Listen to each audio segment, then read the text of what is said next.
Hello, clan fans. Alright, so just officially watched the season finale, or season 7 part 1 finale of Outlander, and it was everything I could have hoped for, and I'm very excited to see what part 2 will have in store for us. And yeah, I knew I had a hope here that they would end with them returning to Scotland, and they delivered. They truly delivered, and I think this is the most I have ever cried during a season of Outlander. And believe me, there are a lot of tear-jerker moments in the show, but normally they just get me once each season. But this season was just, oh my gosh, one big moment after another, and we need to talk about it. So let us talk about episode 8 from season 7 called Turning Points. Alright, so let us split the story into 3 parts this time. We are going to start with Jamie and Claire. Now, as we remember from the last episode, which was left on a big cliffhanger, Jamie was on the battlefield and it seemed he was dead, possibly, which we knew he wasn't, but... So yes, there are scavengers on the battlefield. A mother and a son find Jamie, and they are trying to take things away from him. However, they notice that he is still alive, and the mother tells the son to cut his throat. Thankfully, just in the nick of time, Claire comes running up. She grabs the son and threatens to hurt him, and unfortunately, the son is he's good at getting away from people, but thankfully, there was a sword that Claire was able to grab, which, if you guys watched my first video, I did do a drawing from a picture of her holding the sword, and it was really cool to see this moment come into play here. But yes, she threatens them and tells them that she will kill them if she does not leave them alone. So eventually they back off, and Claire is able to check Jamie. She finds that he's fine except his hand has been horribly hit, which, ugh, I hate seeing that. But otherwise, he's okay. And I just love this moment because she is at the same time relieved that she's found him, angry that he was on the battlefield and not fighting from a distance like he's technically supposed to. And then she's also at the same time just happy to see that he's alive, but also wishes that they were in Scotland instead of fighting in the war. But thankfully she is just happy to see that Jamie is alive. And while Claire is tending to Jamie's hand, she tells him about the British saying that they have won the battle, not the war. We're not there yet. Jamie is actually worried that William was on the battlefield, and Claire tells him that there's a good chance that he wasn't, but we know for a fact that he was there. And I thought they were going to show them fighting, like they were going to show a flashback of what happened to Jamie, and like that was going to be their interaction together, but that did not happen. So that theory can. Claire and Denzel also have an interesting conversation at one point. He's really disturbed about all the people that he's not able to save. And Claire tells him, like, try to think of the people that you are saving instead. Kind of like a glass half empty, half full situation. And it's complicated for him as a Quaker especially. And he kind of wishes he had chosen a more peaceful job to do, but... you know, sometimes you don't choose the job chooses you. But, yeah, he's wondering if, like, all of the violence and everything is going to be worth it in the end. And she tells him that she believes it does, and we know for a fact that she knows that it does. it does end up being a good thing. Claire also notices that there is a man that goes to visit Jamie, and when she asks him about it later, he tells her that it was Colonel Johnson, and it was actually a good thing that Jamie and his men were out on the battlefield, because Colonel Johnson's, what do I call him, company, they would have been goners had they not helped to separate the British and cause them to scatter. So in a way, it ended up being a good thing that Jamie was out there. But obviously still not ideal. But yes, while they're talking, Claire gives Jamie some laudanum so she can perform some surgery on his hand, and she's able to stitch it up, which this actually really reminded me of season 1 when she was helping to fix his hand after he dealt with our favorite villain, Randall. But yes, I found that interesting that they did his hand again. Like, of all the injuries, I'm pretty sure this came from the book. I'm not sure if it was meant to create a parallel here, but I just find it interesting that it's always Jamie's hand. Anyway, that's just my thought. We next see them after 2 weeks have passed, and Jamie's hand has been healing nicely, and he is most likely going to fight in the second Battle of Saratoga. Claire and Ian get to talking about the second battle, and Claire believes that they do need to fight this in order to draw the French in for the American cause. And while they're talking, Rollo, that little rascal, he gets into, I've never heard of this before, goose grease. Try saying that 5 times. And apparently that's supposed to be used for medical stuff. Let's just say that. She mentions it to Ian, and he tells her, like, oh, I can go get you more. And then she asks him, like, while you're at it, could you actually just give it to Denzel and or Rachel? And so he chooses Rachel, and we do get to see them have a moment together. Now, I was trying to figure out what was going on here, because it's not particularly that Rachel doesn't have feelings for him. She does have feelings for Ian, but I always have to think in terms of, like, how things were done back then.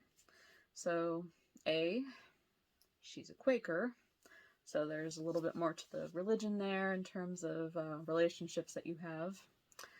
And then B, if she could marry Ian, that would be what they'd have to do before they get intimate.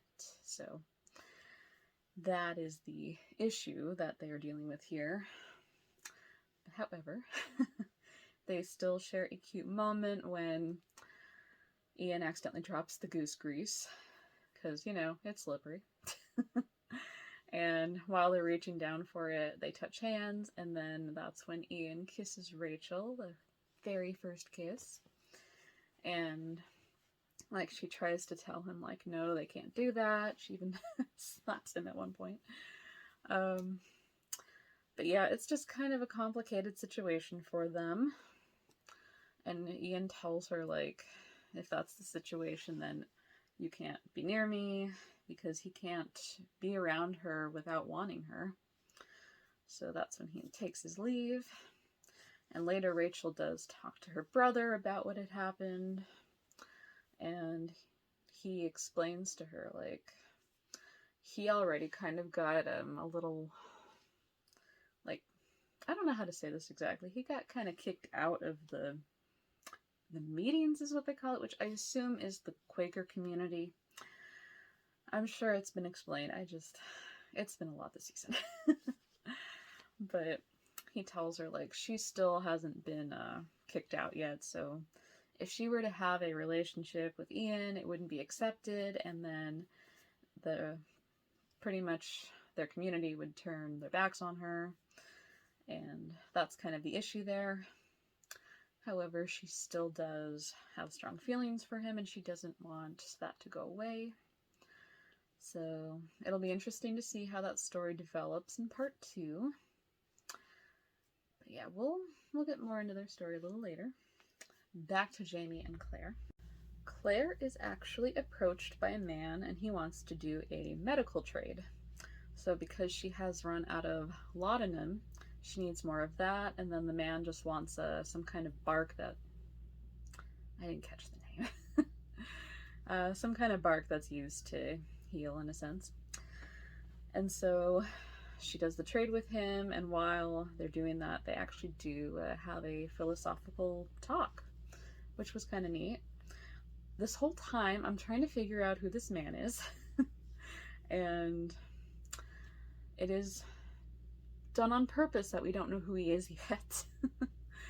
So eventually Jamie comes to join the conversation, and he joins in on the philosophical talk, and he gives a quote from, what was his name? Was it? Yes, Robert Browning, who, he's a poet that is not alive at this point, and I just always love seeing Claire's influence having rubbed off on Jamie. And the fact that he's quoting things now that are from a different time is just awesome and hilarious to me. But yes, so at one point Claire does the trade, and then she asks him like, oh, I don't think we've officially been acquainted, and he tells her his name is Major General Benedict Arnold. Haha. I can't remember if I heard that Benedict Arnold was going to be in the story or not. I feel like I knew somebody was going to be. We've seen George Washington. I don't know if we're going to see him again during the war, but yeah, I don't know. But yeah, Benedict Arnold, that was a surprise to me. So yes, she tells Jamie about how he is technically supposed to betray the American army, and that is eventually what does lead to their victory. So even though it's tempting to tell him like not to switch sides, they just kind of have to let history play out. Another interesting moment that occurs is Daniel Morgan. He actually is reading a letter saying that Sugarloaf Hill has been reclaimed by the Americans, and then they're talking about why they hate the British Army. And Daniel Morgan actually shows that he is sporting almost the same scars as Jamie. And he was technically one of their own, so the fact that they would do that to even one of their own, yeah, they're... Oh, I'm so glad things have changed since. But yes, it was a very interesting moment. I thought the parallel between Jamie and Daniel here, and Claire actually asks him if Daniel knows about the same scars that Jamie has, and he says he doesn't know, but he can tell that he senses that they have a connection with that. But yes, the good news out of all of this is that Sugarloaf Hill has been reclaimed.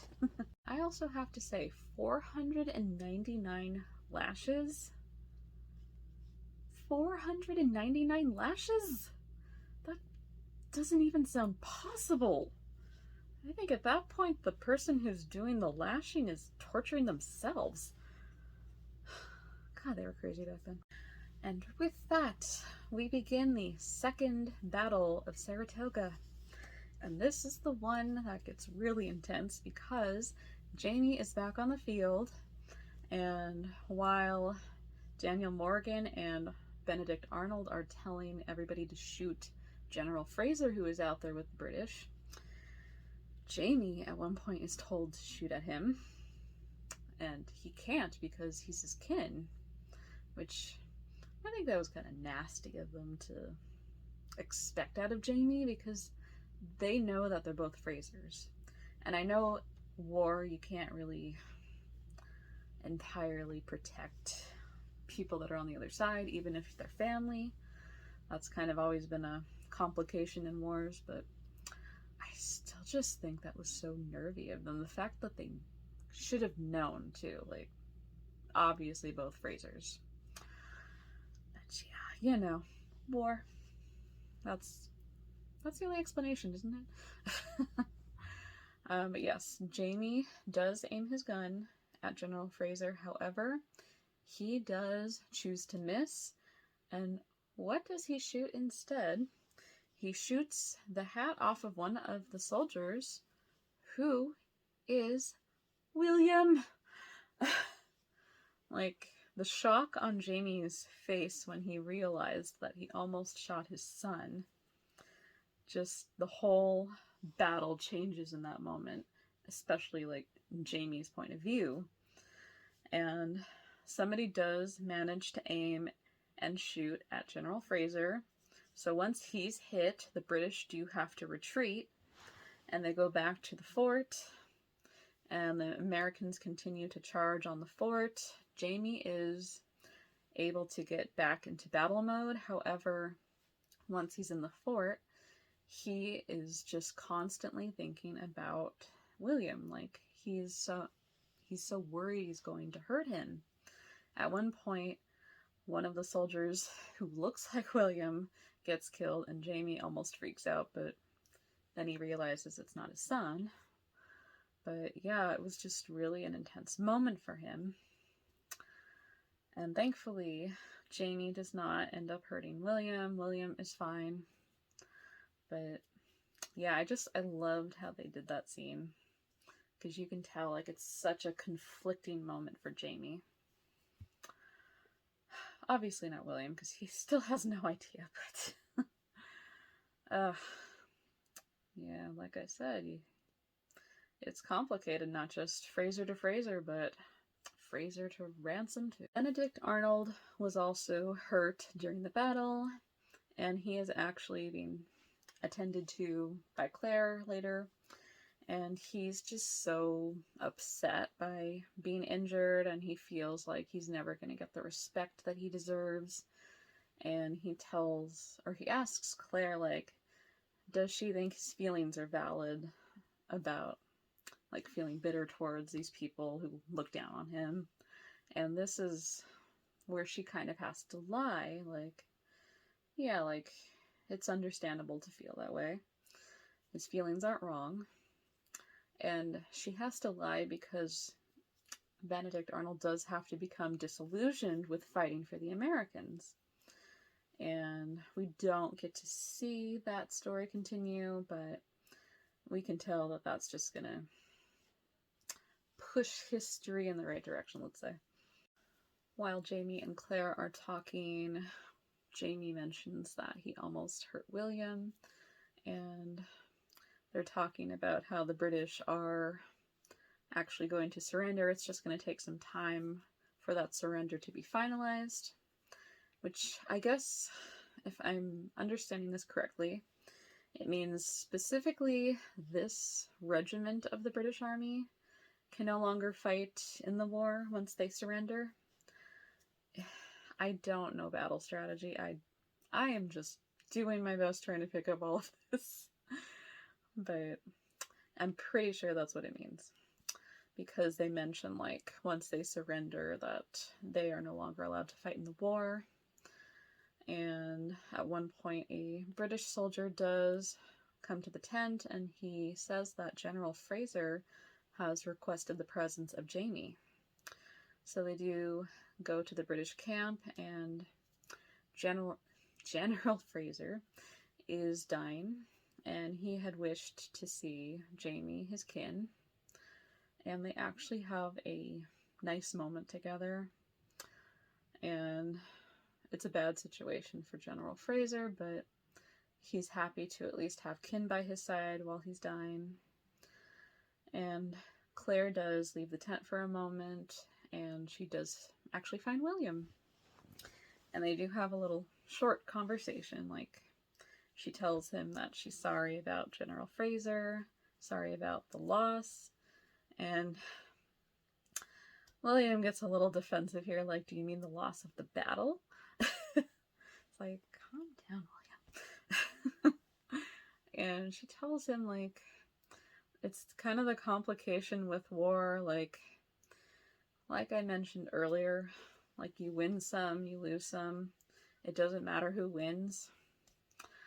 And William agrees and says, like, he's starting to realize that.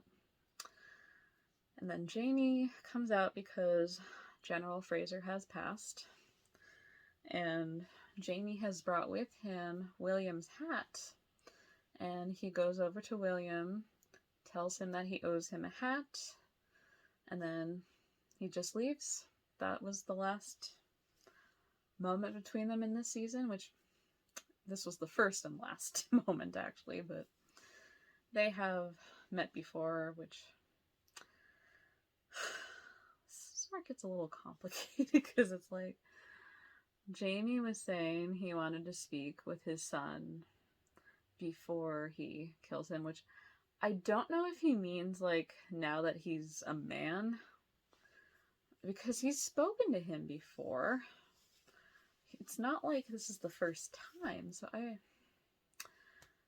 I'm gonna say probably, like, now that they are in the place that they're in, now that William's a man, he wanted to have, like, a face-to-face with him one more time, and especially because he doesn't know what's gonna happen to William.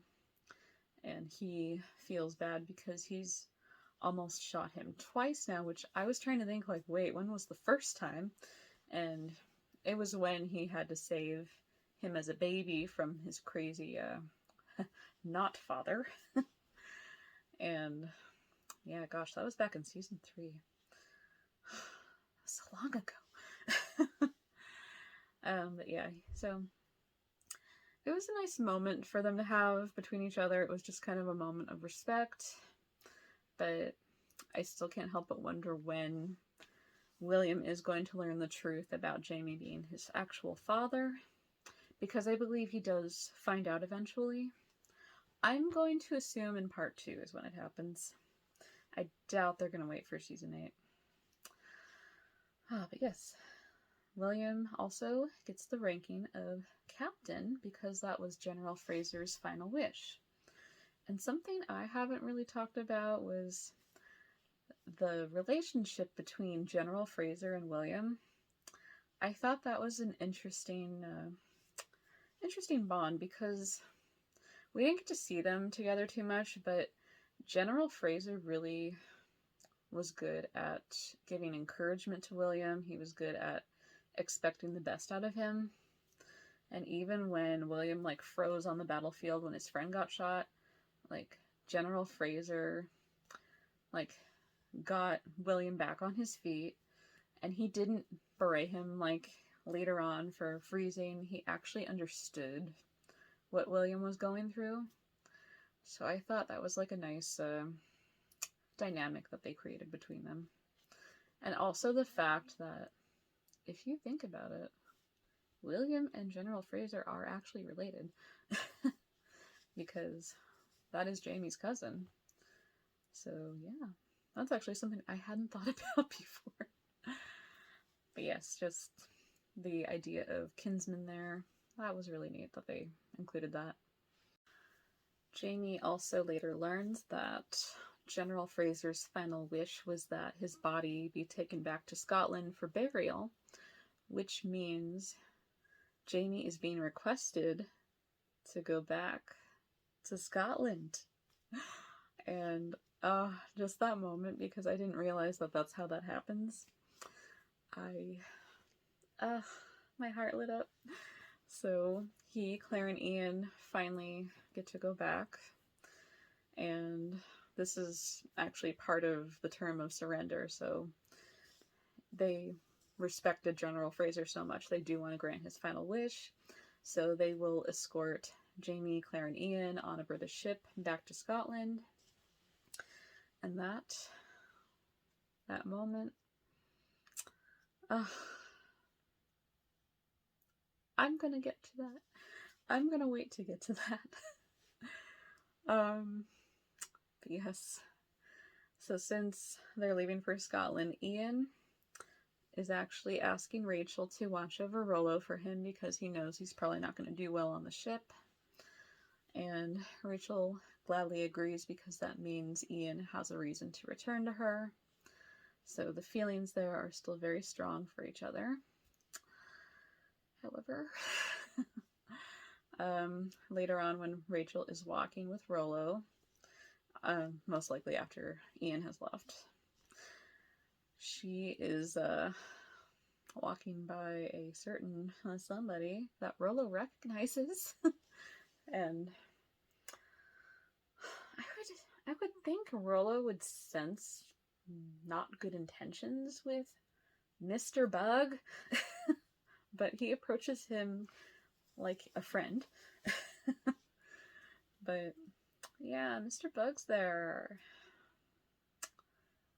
Woo. And obviously he recognizes Rollo, and Rachel explains to him like, oh, his owner is off in Scotland and he's asked for Rollo to be taken care of by her, and he can tell that Rachel has feelings for the owner, who is Ian. So, if you guys remember, Mr. Bug said, once you have something worth taking, I'm coming for it.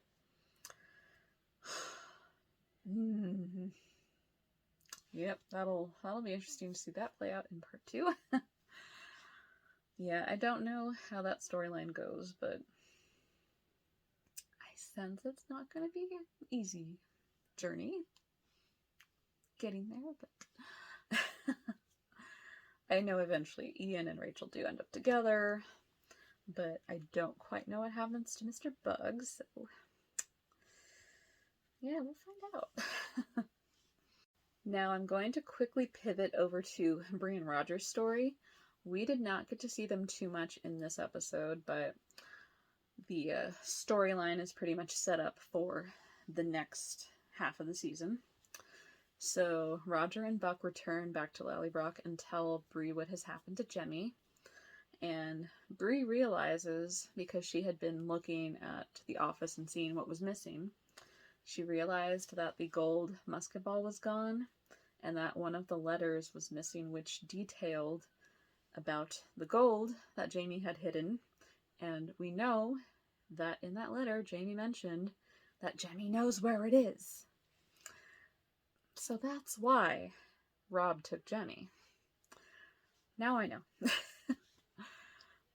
So yes, it was not because of time travel, but because he wants the gold and Jemmy knows where to find it. Man, this guy. Like, I know he's a little down on his luck, but partly because he's kind of an ass. Like, if he could just recognize that, like so many people could recognize that. But yes, so we have our villain established now. And Roger is like, nope, I'm going to go back in time. I'm going to go get Jemmy. And so he and Buck are going to go back in time. And we do get to see them going back to Craignadoon at the very end. And Roger and Bree have a tearful goodbye. And he promises her that he is going to get Jemmy back. And Bree gives Roger Jemmy's scarf, which has the Tufty Club button on it, and I'm thinking, there's a reason why they're showing that button. I don't know what the past is going to think of that button, but I do wish they had taken that off, because I get the feeling that's going to play a role. Sorry, I almost dropped something there. I feel like that's going to play a role in something like a conflict that happens in the past. That's my guess. We'll find out. But yes. So we have that storyline established, and we are going to see Roger and Buck back in the 1700s. The question is, when do they end up in the 1700s? Yeah. There could be a little bit of a twist there. And now, let me talk about my favorite part of the episode, because I cannot tell you guys how much I had envisioned this, like, way back before season 7 premiered, because I knew at some point they were going to return to Scotland, and I kept imagining what that was going to look like, how it was going to be, and I just knew it was going to be a cliffhanger. I kind of envisioned it being more at Lallybroch when they return there, because that would have been an interesting tie-in since Bree and Roger live there now. But that didn't happen.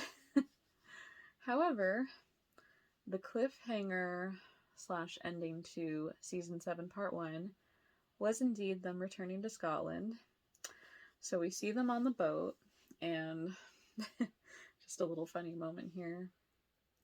Ian's telling them that he misses Rollo, and Claire notices Jamie is still very seasick, and she says, "Oh, I could give you those needles again, like he got the acupuncture treatment back in season 3." And Jamie's like, I'd rather not risk the reputation of the American cause and walk around looking like a porcupine. But just the way he said it was perfect. Sam Heughan's delivery is always just amazing. But yes, so after that moment, we hear a bell ringing, which is a signal that there is land ahead. And Jamie, Claire, and Ian go up onto the deck, and we can see their faces as a beautiful new song in Gaelic is playing. And that is when we get to see Scotland ahead in the distance, and just Jamie and Claire staring off at it, and that is the scene. And I actually did cry because it was such a, not just a beautiful moment, but because I had kept envisioning like them ending a season with that, and the fact that it actually came true, that was just so beautiful. And I have so many feelings right now. I'm trying to gather it all. But yes, just a beautiful ending to part 1 of season 7, and just overall a beautiful half of the season. This season was, in my opinion, one of the best seasons they've had, and I love all of it. I genuinely love all of it, but just the amount of emotion that went into this season was just so beautiful, so wonderfully acted by the cast, and to meet the new characters, to meet an older William, just, it was all so amazing. Like, everything was just coming together from all the seasons from the past, and I just cannot believe we get to see this all coming to life. I remember, just keep in mind, I haven't read the books, I just know what certain things are going to happen at points. But I've always pictured, like, oh, what's it gonna look like when Bree and Roger leave the 18th century? What's it gonna look like when the Revolutionary War happens, and Ian and Rachel? And just seeing all of this play out has been amazing. A definitely great way to spend the summer. And I am so excited that we get part 2 of season 7. It's not until next year, but I think it'll come sooner rather than later. And they did show some coming attractions, and we get to see Roger and Buck end up in the 18th century. We get to see Jamie and Claire returning to Scotland on land. Thank God for Jamie. And yeah, it's going to be an exciting season.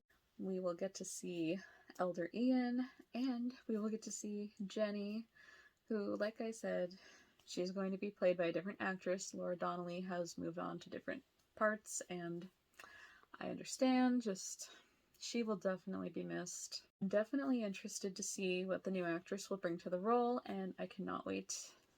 I just can't wait to see the Murray clan again. I, of course, have to give VIP status for this season. So, Charles Vandervaart, he played William to a T, like, just incredible. And I feel like he captured William's mannerisms really well. Like, obviously, he is a more mature version of William, but he still has these tendencies, like, he gets defensive at times. He gets easily hurt at times. Like when Ian was lying to him, he's like, "You're not with us, you're a liar." Just the way he said it, it sounded like young William for a second. So just that he captured all of that in his performance was incredible. And I love that we got to get to know William more, and I definitely can't wait to see his journey continue into part 2. I don't know where the story is going to go with him quite yet, because technically he's not fighting in the war anymore, even though he was made a captain. Yeah, we'll find out. I also have to give credit to Izzy Michael Small. I hope I said that right. She played Rachel really well. I've always wondered what she was going to be like when she came to the big screen, or small screen, whatever we're calling TV now. And she was also amazing. And I personally feel like we didn't get to see her enough. And I know it was a little tricky getting her in there and building up the love story between her and Ian. And I'm glad we're going to get to see their love story continue in part 2. Watch it build more. And yeah, just new cast members were incredible. The actor who played Denzel, I don't have his name, but he was also good. I want to see more of him. And yeah, just the new cast. Wonderful. And as far as Katrina Balfe and Sam Heughan go, like, come on. Every season they bring their A game to Jamie and Claire. They still have that chemistry. They have shown how their relationship has evolved, but at the same time they still have the same connection, the same bond that they had before. And they are just so great at continuing that. And this show would be nothing without them. I have to say I appreciate them. John Bell, also, of course, playing Ian, amazing as always. The standout moment with him was definitely when he got to meet his son. That was just such a beautiful moment and a great way to conclude that storyline with him. And yes, Sophie Skelton, I feel like her standout moments definitely were the goodbye at the Stones, especially with Jamie. Like, that broke my heart, and that was beautifully acted. The moment when she learned that Mandy was ill, Sophie knocked that out of the park this season. And of course, when she did her interview, just iconic. And Richard Rankin was amazing, of course, like getting to see his storyline with Buck, like that was an interesting twist there. And it'll be interesting to see where their journey goes in part 2. I am also genuinely curious to see where Rob Cameron's storyline is going to go. He is obviously at this point up to no good. And it's going to be interesting seeing how he plays as an antagonist between the characters. And yeah, I don't know what happens to him from the books, but I don't know if he makes it back to the 20th century. Personally, do we care? Do we end up caring? Please tell me, book readers. I don't know what to think about this guy. So far, not looking good for him. And lastly, I have to say the writers for this show, just amazing. You are all amazing, and I genuinely hope something good comes out of this writer's strike, the actor's strike. Just, you all deserve all the praise for all that you do for Outlander especially, but for everything. And yes, hopefully everything will work out, and just know that your work is so appreciated, and it brought me to tears so much this season. Which it was in a good way. It was all very effective. It was amazing seeing all of this brought to life, and just know that your work is incredible, and I cannot wait to see more of it next year. I also wanted to point out it was a really nice touch in the credits where they said in memory of Sinead O'Connor. That just added to the tears that were already happening. But definitely a wonderful tribute to her. Alright, everyone.